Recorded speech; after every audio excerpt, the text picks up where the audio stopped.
Happy Father's Day. This morning, Father, really our Father, that we have to thank Him all the time and remind ourselves as to who we are and why we come here to connect with. Firstly, are there any newcomers? I see a new faces, but I'm not sure. You are. Awesome. Great. So maybe we'll meet you at the end of the program in the front and bring you into the center in the appropriate way. Thank you. Are there any ladies who are new? Okay. June 20th, Monday, we have our homework enrichment program. June 22nd, again, same, at the same place, San Jose Family Shelter. June 25th, you're all aware what's happening, right? That's the day when we are going to have the Red Cross disaster preparedness training. For what kind of disaster? If you've been reading the notes, you know it. It's for earthquake and fire. And by the way, all of us are welcome to participate in it because I think we've had this program many, many years ago, and it would be a refresher if you already attended. And if you didn't take it, it's a good one to have because we live in an area where there are, well, we are prone to earthquakes anyway, and of course the fire. How long does it last? It's about 3 hours if I'm not mistaken. Yeah, but I think you have other things after. No, just an hour and a half, sorry. Thank you. By the way, if you want to register, we had also sent you a link, but more importantly, maybe this afternoon, after the program gets over, please meet with Brother Vignesh and make sure that you're kind of on the roster. The next thing is we got dinner service at home first from 3 to 6:30. And those who have not registered for or getting an apron, there is an apron, and you might want to do that also in the front. The next thing is Labor Day weekend. We have a regional retreat, just as a reminder, just to keep it on your calendar. And those who wish to participate in the Prashanti medical camp, please do so. And again, watch for every announcement that we send out on Wednesdays because you have a link that is provided. And finally, the family night for the movies is still on, and we are still working on 2 movies. One is Hachi and the other one is Zootopia. That's what I think some of you said you want to go watch with the whole family, so that is still on. So just stay tuned. We'll find the best date for that. I think it will not be the 4th of July weekend because chances are the attendance will be low. Having said that, I'm going to ask Brother Vignesh to cover the resolutions.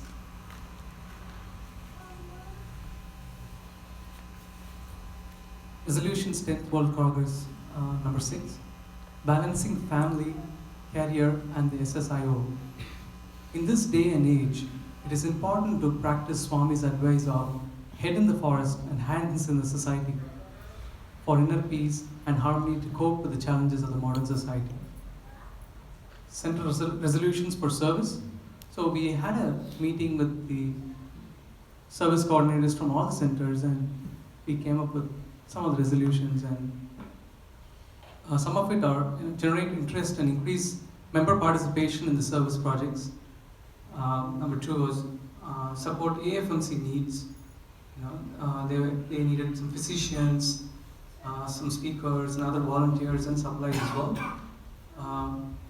And the third one was medical camps, and we were exploring the possibilities of doing some camps. So this is going to be piloted in AFMC first, so stay tuned for that. Fourth one was we again regrouped in March to align with the national service goals and come up with an activity plan. The Red Cross training that you see is one of those.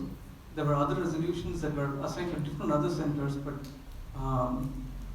you will hear more from the region and from other centers and from us as well soon. Thank you.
المهيمن العزيز الجبار المتكبر الخالق البارئ المصبر الغفار القهار الوهاب الرزاق الفتاح العليم الغامض الباسط الخافز الرافع المعز المضل السميع البصير الحكم العدل اللطيف الخبير الحليم العظيم المصبر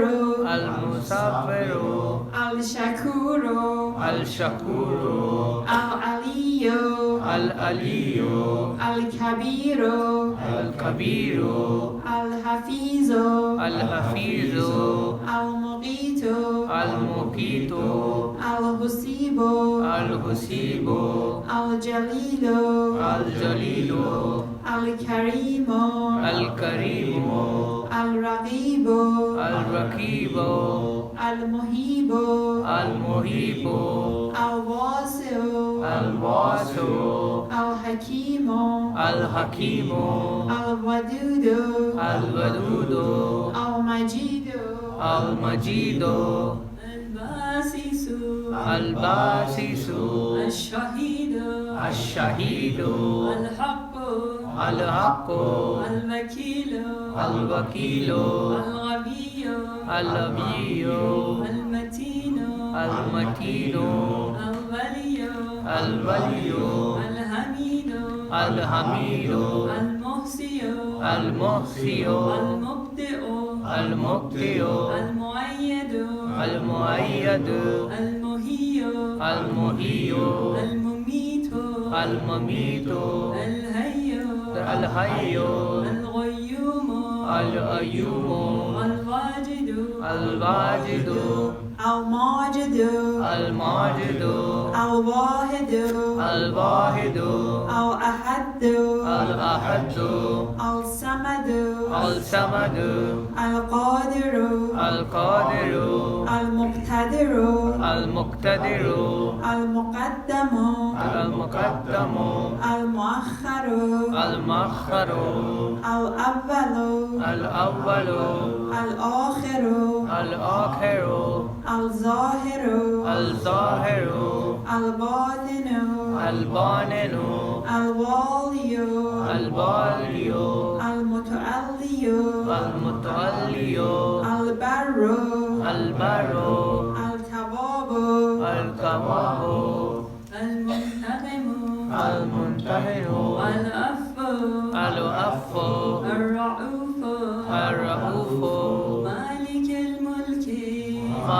الملك ذو الجلال والإكرام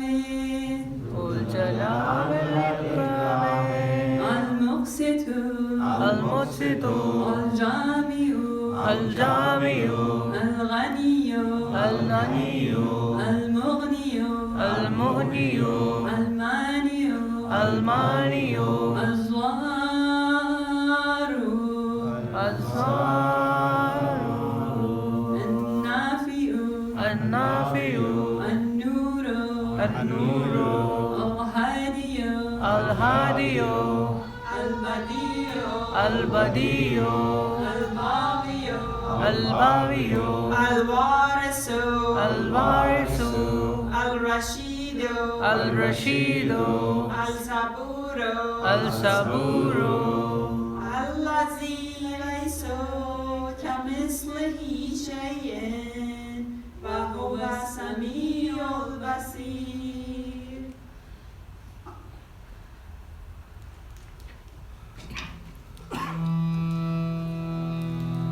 بسم الله الرحمن الرحيم. بسم الله الرحمن الرحيم. بسم الله الرحمن الرحيم. لا إله إلا الله الله الله. لا إله إلا الله الله الله. لا إله إلا الله الله الله. لا إله إلا الله الله الله.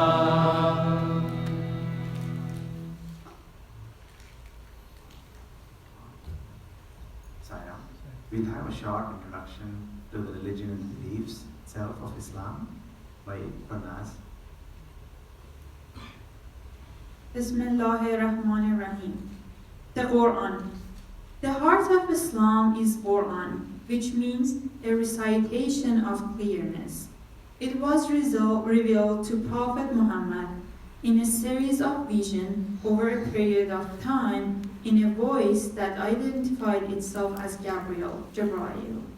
The words that Muhammad exclaimed in these often trance-like states were memorized by his followers and recorded on bones, leaves, and scraps of parchment, which God preserving their accuracy throughout. There are 5 religious observances that every Muslim adheres to. 1 is testimony of faith in Allah.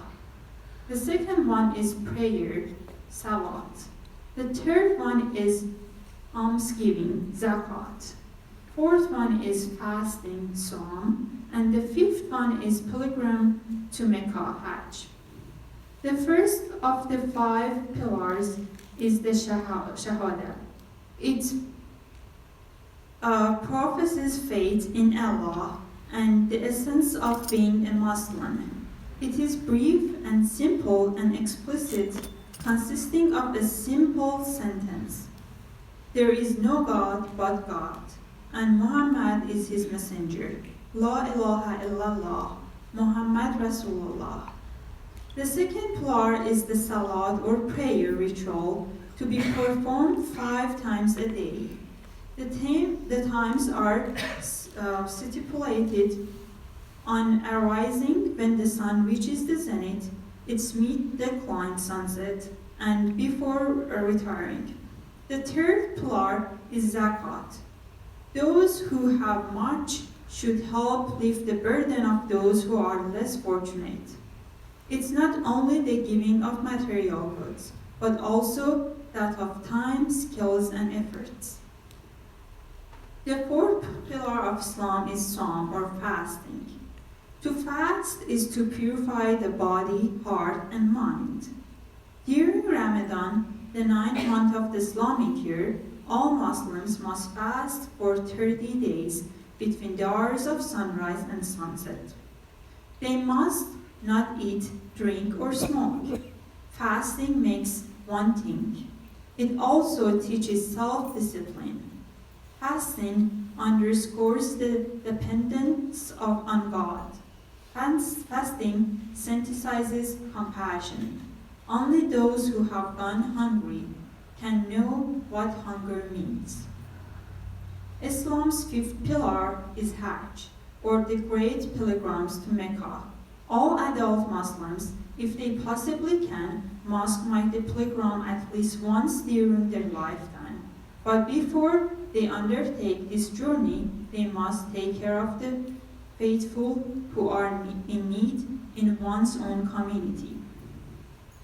Saying of Islam: He who helped his fellow creatures in the hour of need, and he who helped the oppressed, him will God help in days of travel. What actions are most excellent. To gladden the heart of a human being, to feed the hungry, to help the afflicted, to listen to sorrow of the sorrowful, and remove the wrongs of injuries.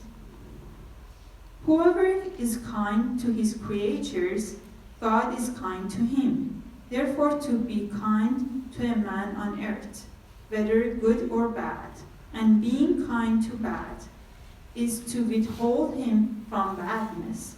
So, in heaven you will be treated kindly.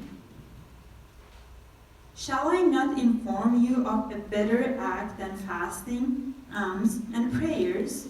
Make peace within one another. Enmity and malice tear up heavenly rewards by their roots. No man is true in the truest sense of the word, but he who is true in work, in deeds, and in thoughts, strive always to excel in virtue and truth. Feed the hungry, and visit a sick person, and free captive if he be unjustly confined. Assist any person oppressed, whether Muslim or non-Muslim.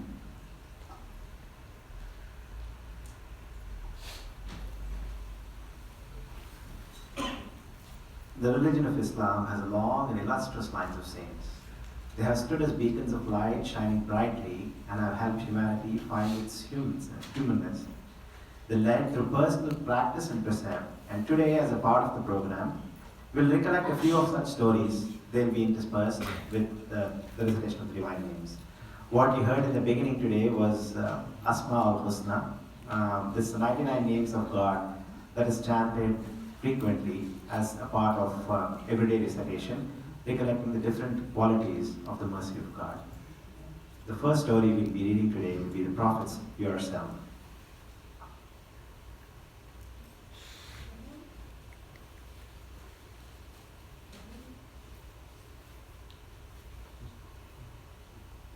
The Holy Prophet Muhammad bin Abdullah, peace be upon him, just like all holy ones who have realized the unity of divinity, never reacted to criticisms because he knew that children do not throw stones at trees that are barren. His life and example were the very message which he preached. The Prophet used to take a certain route to preach the message of Allah to the people. Along this route, there lived one woman whose heart could not take in the message of the Prophet. Day and night, she was lost in thought, brooding and planning how to injure the Holy One. At last, she came up with a stratagem. Although I may not be able to stop him from preaching this strange doctrine, she thought to herself, I'm going to disturb his peace and ignite the fire of anger in his heart. Even before the rays of the sunrise had entered her windows, she was busy sweeping her house. She carefully collected all the garbage in a basket and placed it on the roof of her house, waiting eagerly for the Prophet to pass that way. Her intention was to provoke the Prophet to anger and to disturb his peace so that he can be an object of laugh and scorn to people. Every day she would stand by her window listening for the approaching footsteps, announcing the coming of a man dressed in clean white clothes. She would then climb to the roof of her house, take the basket in her hand, and throw the garbage on him as he passed. But much to her dismay, the Prophet continued to use his journey without saying a single word or looking up to see who was pouring the garbage on him. The Prophet was the same in praise and blame. This routine continued and the women became more determined to provoke the Prophet. The Prophet did not want to disappoint the women, and so he continued to walk down the same street every day instead of picking an alternate route, and prayed for the woman to recognize the truth. One morning, the Holy Prophet did not receive his usual shower of garbage as he passed by her house. So he stopped and looked up. He did not find the woman on the roof. This worried him because he thought something must have happened to her. So he knocked at her door. "Who is it?" asked a feeble, fainting voice. "Muhammad bin Abdullah," was the reply. "May I come in?" The woman was apparently very sick and feared that the Muhammad had come to take revenge on her for what she had been doing. But the love she felt in the voice of the Prophet made her allow him in. Muhammad entered the house and told the woman that not finding her on the roof had worried him, and thus he wanted to inquire about her health. On finding out how ill she was, he gently asked if she needed any help. Overwhelmed by the power of love which poured forth into her soul, as the Prophet spoke to her, she forgot all her fear and asked him for some water. He kindly gave her some and prayed for her health while she quenched her thirst. She was then gripped with remorse for being so cruel to him in the past, and she apologized for her mean behavior. Muhammad immediately forgave her and thereafter came to her house every day, cleaned her surroundings, fed her, and prayed for her till she was on her feet again. This kind attitude of the Holy Prophet transformed her totally, and through that she recognized the message of love and peace which the Prophet preached.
The next story will be of Junaid Baghdadi. Junaid Baghdadi was a Persian mystic, and he is one of the most famous of the early Sufis. Some of you might recall stories written by Swami or given in the Divine Discourse of Al-Halaj. And Mansur al-Halaj's teacher was Junaid Baghdadi, and he is the central figure in many of the Sufi orders. We'll listen to one of the stories about him. Junaid Baghdadi, before becoming a Sufi, he earned his livelihood as a professional wrestler. One day, the king held a contest and said, "Today, Junaid Baghdadi will demonstrate his skills as a wrestler. Is there anyone to challenge him?" An elderly man shakily stood up with his neck quivering and said, "I will enter the contest with him." Whoever was witness to this scene could not contain themselves. They burst out howling with laughter, clapping their hands. The king was bound by the law.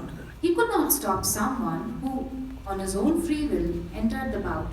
The elderly man was given the permission to enter the ring. He was about 65 years old. When Junaid Baghdadi entered the ring, he was dumbfounded, as was the king and all the spectators of the kingdom who were present. The single thought that occupied their minds was, how will this old man be able to fight?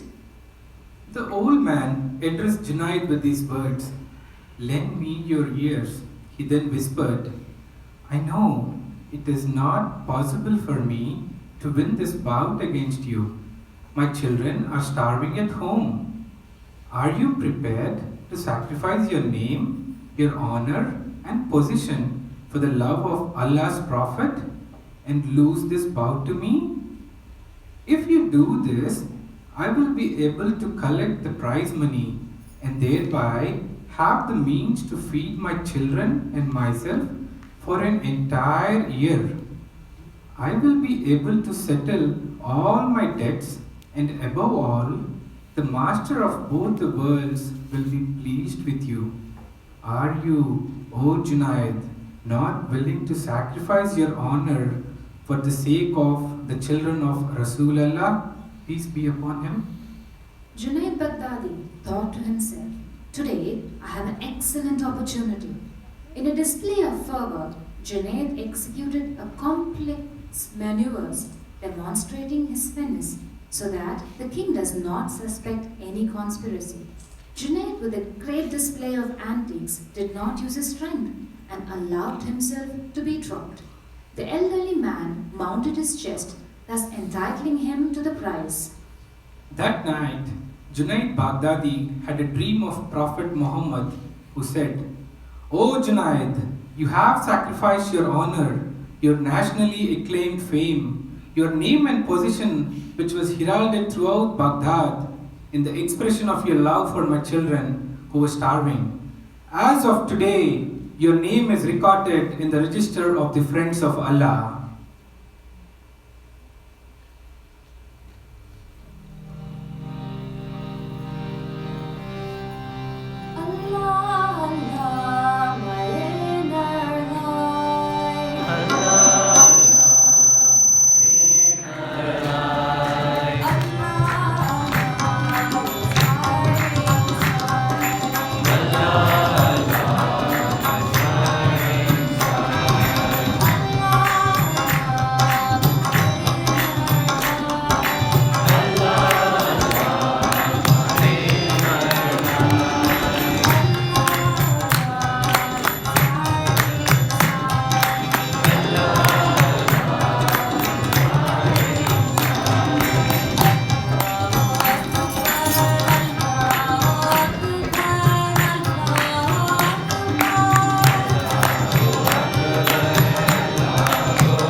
Teachers have used stories and parables to effectively communicate the gist of spirituality by delivering the essence in a very appealing form.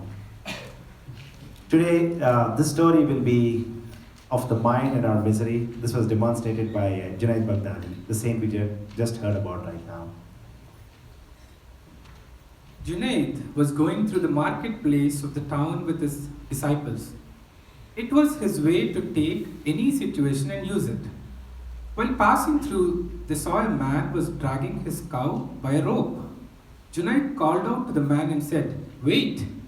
Walking over with his disciples, he told them, "Surround this man and the cow. I'm going to teach you something." The poor farmer was also interested in what Junaid was going to teach his disciples and how was he going to use him and the cow. Junaid asked his disciples, "I ask you one thing. Who is bound to whom?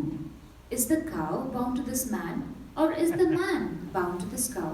Of course, the disciples said, "The cow is bound to the man. The man is the master. He's holding the rope. The cow has to follow him wherever he goes. He is the master and the cow is the slave." And Junaid said, "Now see." He took out his scissors and cut the rope, and the cow escaped. The man ran after the cow, and Junaid said, "Now look what is happening. Now you see who is the master? The cow is not at all interested in this man. In fact, she's escaping." Junaid told his disciples, "And this is the case with your mind. All the nonsense that you carry inside is not interested in you. You are interested in it. You are keeping it together somehow, but you are interested in it. The moment you lose interest, the moment you understand the futility of it, it will start disappearing. Like the cow, it will escape." Thus the teachers have encouraged to divest the mind of its myriad thoughts.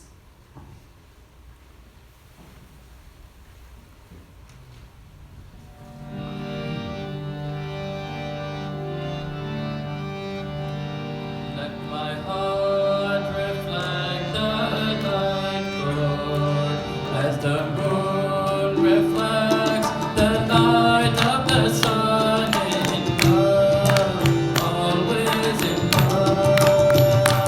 Let my heart reflect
Son in love, always in love.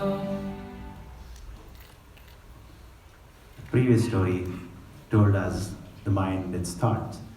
Now, the next question, what's in it? Once there lived a small boy who had a big drum. He banged on his drum all day and loved every moment of it. The parents, neighbors, and friends were all tired of this incessant beating, which had neither rhyme nor reason nor season. Different people professing to be Sufi teachers and other well-wishers were called in by the neighbors and asked to do something about the child and his drum. The first so-called Sufi teacher told the boy that he would, if he continued to make so much noise, perforate or puncture his eardrums.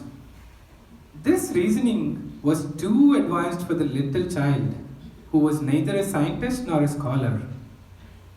The second one told him that drum beating was a sacred activity and should be carried out only on special occasions. The third offered neighbors earplugs. The fourth gave the boy a book. The fifth gave the neighbors books that described a method of controlling their anger through biofeedback. The sixth gave the boy meditation exercises to make him placid and explain that all reality was imagination. Like all placebos, each of these remedies worked for a very short while, but none worked for very long. Eventually, a real Sufi came along. He looked at the situation, handed the boy a hammer and a chisel, and said, "I wonder what's inside the drum." Like the little boy, we have a mind and a voice which makes so much noise day in and day out. We are fascinated with beating it and love every moment of doing so. Only a true teacher would know how to silence us, for he gives us the chisel of God's name and asks us to see what is inside our mind. When opened, like empty space, nothing indeed is present inside.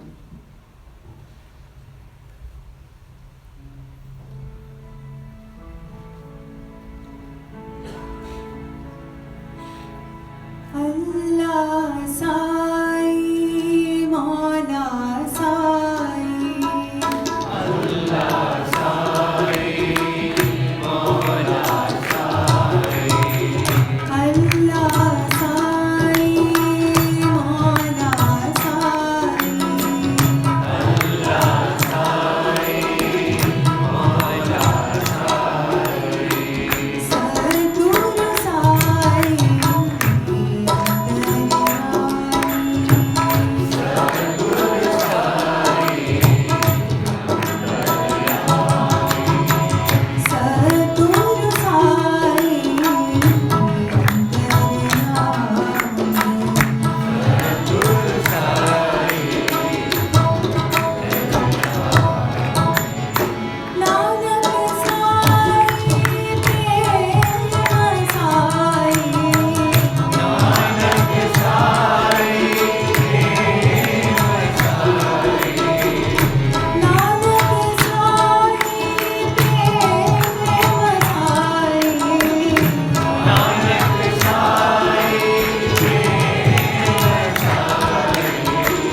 Swami has often remarked, I would like to see what is worry. The next story illustrates this. One day, the sun and a cave struck up a conversation. The sun had trouble understanding what dark and damp meant, and the cave didn't quite get the hang of light and clear. So each decided to show the other. The cave went up to the sun, where he beheld the spectacular brightness and said, "Ah, I see, this is beyond wonderful. Now, you come down and see where I have been living. You'll understand what it is to be dark and damp." The sun went down to the cave and shrugged his shoulder. "Gee, I don't see any difference." The teacher, like the splendorous sun, is always shining and bright. Unlike us, who are drowned in worry and misery. Joy, being the teacher's very nature, he brightens all by his mere presence. He knows not sorrow and fills our lives with love. However, without him, like the cave, we remain dark and despondent.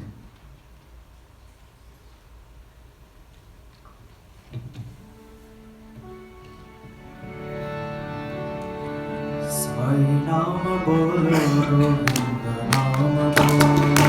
Sai Rama bolo,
The next story illustrates the method and the difficulty of making our minds listen. A man purchased a cow, but he was not accustomed to dealing with cows. He was trying to drag the cow along, holding the cow's horns to his home, and the cow was very resistant. Obviously, this man was new to it. The cow wanted to go to her old home. She wanted to go to her old owner. A Sufi was watching.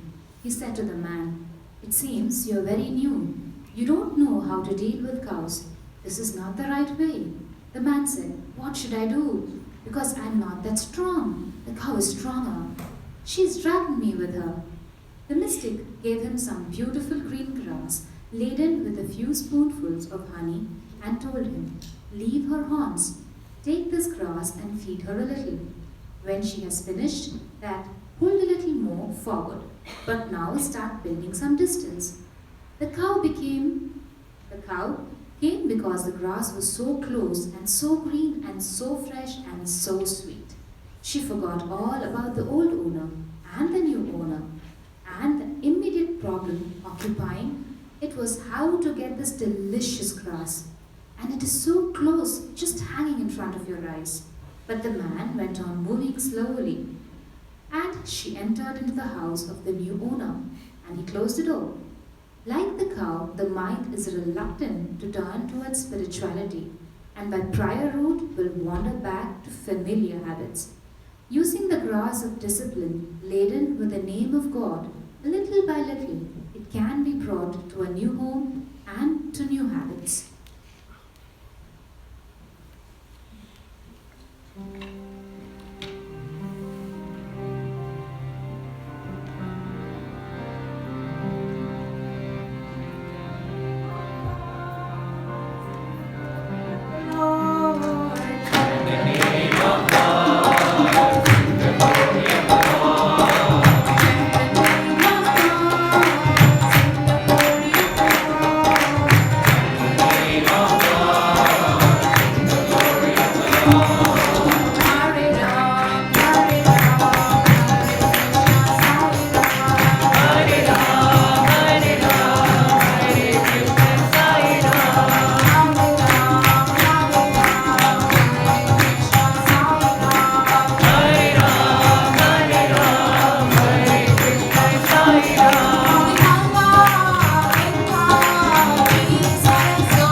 We conclude with this final funny story.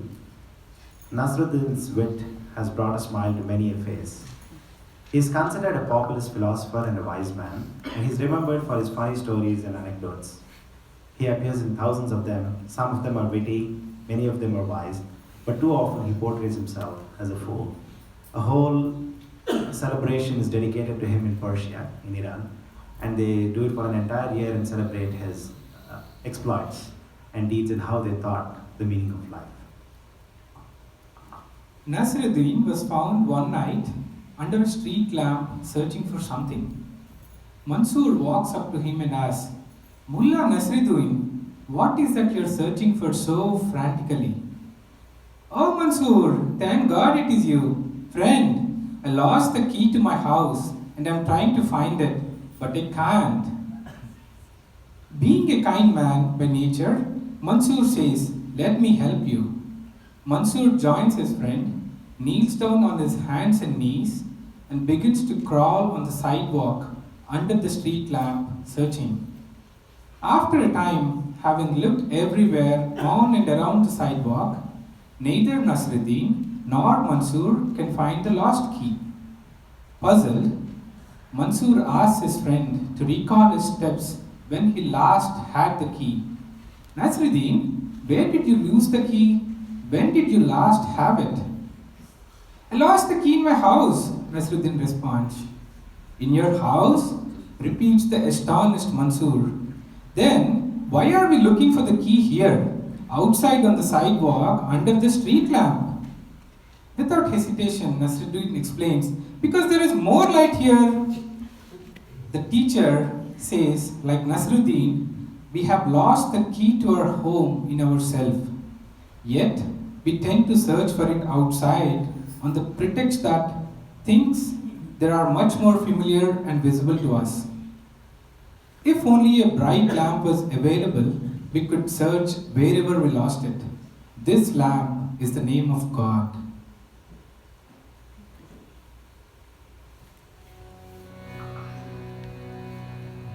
Ali nu yaad karo, ral ke faryad karo, hai gariban da hai muasra.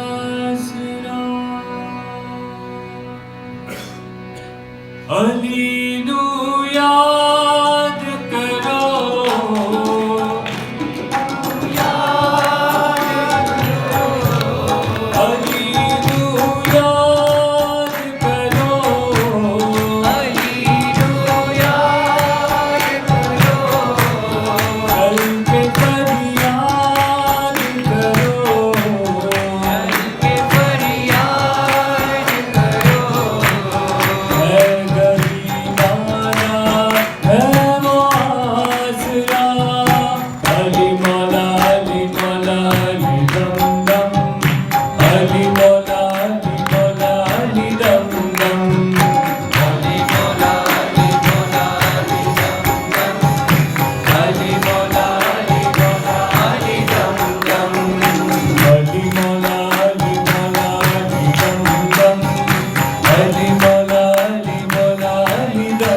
Honor and respect all religions as pathways to God.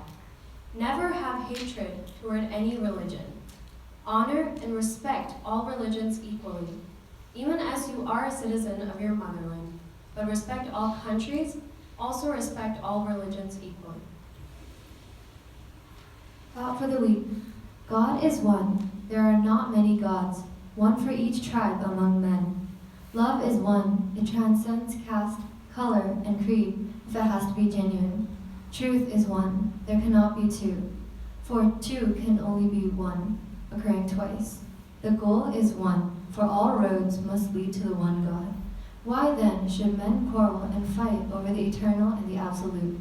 Satyam Sai Baba, Divine Discourse, 12 October 1983.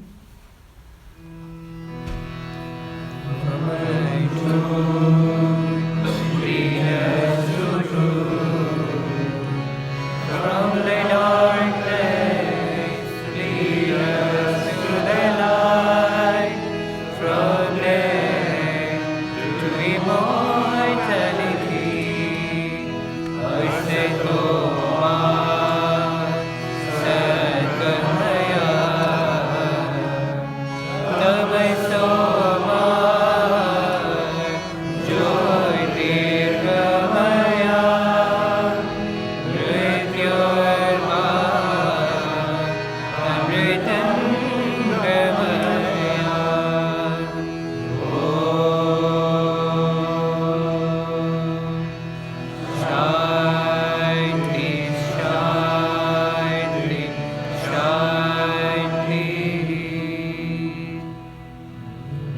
All the beings in all the world have happiness and peace. Some